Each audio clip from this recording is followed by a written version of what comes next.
Hey, welcome back to Evil's Comics. I'm Evil Mike, and I got another review for you. This is Boom Studios, Eve number 2. I just got done reading it, and here you go. Um, Very, very interesting. The story gets a little better. We find out that Eve, that her dad is that him and a group of scientists are up in space. They are working on something called the Osiris Project. We see right here that they are basically like 4,000 something test trials into the said experiment of the Osiris. Here is another failed attempt, so they think they're walking away, and bam! Now, for those who haven't seen my first review on Eve, or who not caught up with the story, the first book starts off with Eve waking up on a desolated, what looks like a water-filled earth. We see from the clouds above that it has a murky green tone to it. You don't see too many continents. What they showed us of Manhattan, it is all underwater. There has been a plan set forth by this man right here, Eve's father, and he has Eve and Wexler, a teddy bear, android that is with Eve, and they are trying to bring the Earth back to livable. Eve starts, right here, and Wexler, they are getting ready to take off on their journey, all packed up. They get on the dinghy and they set out. It is explained that it's going to be very dangerous, and right off the bat, as soon as they get into Manhattan, they see that like a mosquito kind of flies by, and we see he goes into a building, and bam, he lands on one of these things. And I would say they're kind of like zombies, and not so much.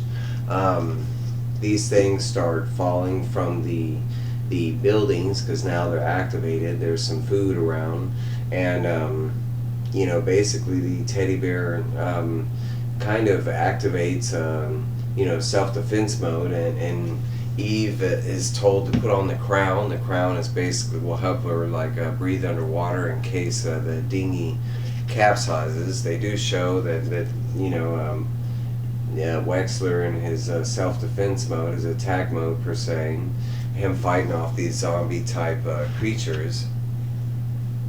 They are still in communication, but we do see that there's and this is kind of the origin on Wexler, because we do see past moments of her dad, and the reasoning why he sent Wexler to watch over Eve. And as we already see, the Earth is a lot different and dangerous than it was before, and even so yet, because there's little of the story that has been explained. So we kind of get here, and she's kind of going through and taking little pit stops. She keeps stopping to wait, and hopefully the teddy bear will catch up. She does find a location with the lights on, and we find that it's the father in orbit, and he has been activating some of the remote controlled energy control, turning back on the grid basically from space. We do see that, and the scientists go into great detail about how they were the reason they was responsible that the grid was able to come back online, from orbit. We do see that Eve stops here, and all of a sudden Wexler starts communicating with her via the backpack she's been carrying, and he kind of goes into more detail about what these zombie-like creatures are. And it is, I will say, is a brand new take, because basically he says that eventually the planet got too hot, and the polar ice cap started to melt. In the ice, there was a virus that infected all living creatures on the planet, but specifically humans. And at the time, scientists believed that this was the cause of the death of the dinosaurs, not the asteroid. And basically, it was just dormant, staying in the ice, and once it was released, we got infected. At this time that she is learning this, it is revealed that she has been infected ever since she woke up. They go into more detail about what the virus is, and basically, it it just makes you want to consume. And he says, in a nutshell, you think it just, that's how it, and he says, no, it kind of went in stages.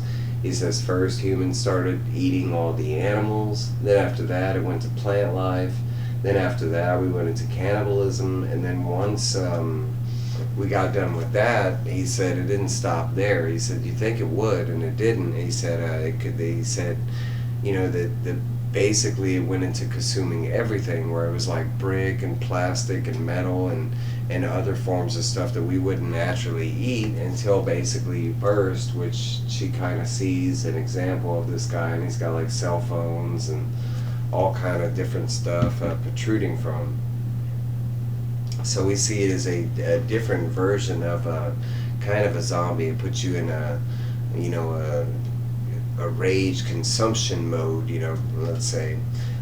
Eve is still continuing on. The teddy bear Wexler has not caught up with her at this point. She is just, he is told her that she needs to keep moving and not to walk, to run. She gets to a point where now she needs to eat, and it's getting dark, and you can see in the pictures that she's already encountered her first group of, it looks like kind of like outlaws or people on the road or whatever. So hopefully Wexler will catch up in enough time to maybe save her, because it sounds like the people that left might be heavy on the cannibal side.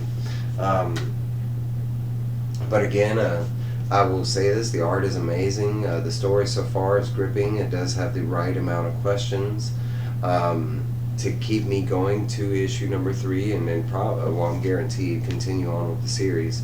But Boom Studios, issue Eve number 2. It was written by Victor LaValle, art by Jo Mi-Gyeong. No, I'm not even going to try and pronounce it, I'm sorry. But Brittany does the colors. No, it's Jo Mi-Gyeong, maybe. I know I mispronounced it, but that's my review.